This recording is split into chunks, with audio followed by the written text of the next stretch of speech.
特朗普真係宣布停火？其實佢係玩緊自失，中東火藥庫隨時再爆。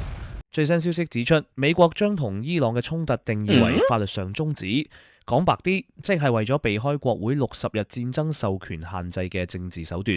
表面上話停火，但美軍對伊朗嘅海上封鎖根本冇撤銷過，雙方談判亦都完全陷入僵局。美軍中央司令部甚至已經向特朗普匯報咗後續嘅軍事選項。目前局勢處於極度不確定嘅暫時熄火狀態，隨時擦槍走火。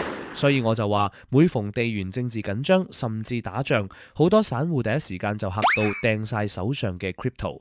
但你退後一步諗，戰爭必定導致供應鏈斷裂同瘋狂印銀紙。喺呢個時候，不受任何政府控制、總量恒定嘅 Bitcoin 先係全球大資金眼中真正嘅數碼黃金。所以我哋應該過濾恐慌雜音，揸實核心資產，先係對抗亂世嘅王道。你覺得特朗普係為咗中期選舉鋪路而暫時宣布停火，定係另有目的？留言講低你嘅睇法。